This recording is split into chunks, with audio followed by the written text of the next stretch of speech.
Okay, good morning. So, nagbuhat ko ani nga video mga mami, kay naay nag-PM sa kuha, nangutana if unsa ang gigamit nako para disposan sa hugaw ni Tantan. So, sa kuha mga mami, ang recommend sa doctor after sa operation, syempre ang gipapalit nila is katuyong colostomy bag, nga ibutang diri sa kilid. So, pag first, mo yun na among gigamit. Pero nakagamit yun si Tantan ana, gikan sa pag-opera niya is mga 1 week lang yun. Kaya nga naman, once imo magud siyang butangan og colostomy bagod, dili kayo siya ingon ana kapilit niya. Kinahanglan magbutang patag kato bitong Yocoplast o sa to siya kato bitong baga kayo siya aw kanang gahi kayo siya nga papilit na dapat ipilit diri sa panit sa bata kay naaman toy more friendly sa panit sa bata galing lang kung mabasa siya kay syempre kanang hugaw baya na ay mga liquid pod kung mabasa siya matangtang so mahitabo na muaga sa bisan asa nga kilid ang katong liquid nga hugaw nga part sa bata. So ang akong gibot ato mga mi kay nag weekly check up man mi adto. Sige ko hunahuna murag hasol magyud kayo una ato nag kuan mi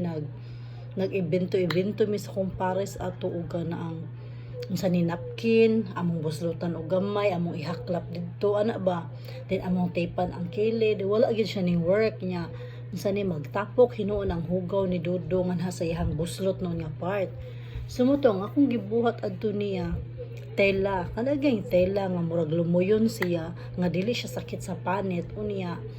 ang mga liquid nga part sa hugaw is mo sink lang didto mo absorb didto. Sumuto pag next na mong check up sa doktor ning approve ang doktor kay basta as long as kanang limpyo lang perminti nimo malimpyuhan unya ikip dry jud nimo ang samad kay kung ang mahitabo manggod kung i-colostomy bag na to siya magbasa jud ang katong ihang samad niya bago pa siyang naoperahan na pay tahi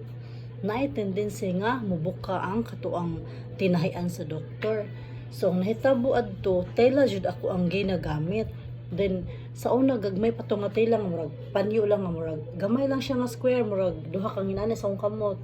Until kadugayan adto nga daghan na pud ang hugaw ni Tantan nag-change ko dako-dako na sad nga tela nga katong mo absorb gyud ayon. Mao to nga naingon man ang doktor nga limpyo ra man unya dayon na dry ra pud ang iyang samad so ning approve ang doktor niya ang iyang surgeon. So gikan ato mga mi wala na jud ko nagamit wala na mi nagamit og colostomy bag ni Tantan kay ngano man kung colostomy bag manggod kung ato magong i-compare ang colostomy bag giingnan mi didto sa hospital nga pwede ra nimo siya dili tangtangon within a week or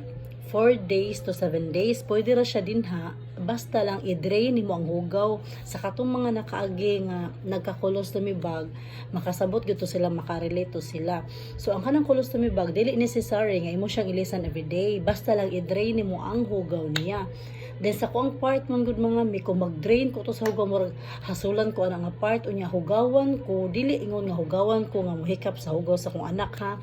Hugawan ko sa side sa bata nga mura bitog kanang unsa ni hamos kayo sa iyang kilid nga di nimo mahugasan dili nimo mainana moto nga akong gibuhat nagtela jud ko kay para si Tantan maligo siya mura wala lang normal lang siya nga maligo i-drain na din ha ako lang po iluhan ang iyang dinhi dapit nga part so limpyo ra gyud kaayo siya then kaluoy sa Ginoo healthy and wala po kanang unsa nga infection baron kay ngano man perminti man siya mahugasan mga mami pwede na ko masabunan ingon ana ba so limpyo ra gyud so mao na nga kanang akong gigamit up to until now is tela ra gyud na siya para sa kilid ni Tantan and then human na si Tantan og opera sa iyang lubot nanay ready na para ang iyang lubot ni Tantan paras na sa tua but still ang iyang hugaw naagya po naagi sa iyang kilid kay unya ra man na mo adto sa lubot niya moagi ang hugaw if mag-closure na nga isumpay na ang duha ka tinaay diri nga ning gawas so yun ana man siya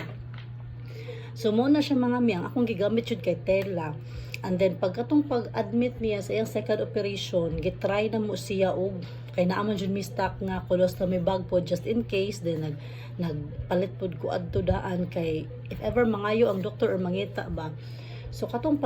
after niya gioperahan is ako ang colostomy bag kay kadang basin ang paglihok-lihok ni Dudong kay syempre bago siyang opera. So ang nahitabo kay natangtang ra sad namo dayon kay ngano nagka-rashes si Tantan kanaging wala na anad dili na hiyang jud iyang panit nga naipapilit ngadto.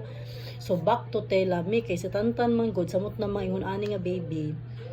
Basta di gani mo siya mahugasan, basta sa case ni Tantan ha, wala ko kabaw soban pero basta si Tantan gani dili na ko siya mahugasan jud ang ihang kanang part sa ihang samad, part sa ihang buslot nga kanang gawasanan sa ihang kuan hugaw.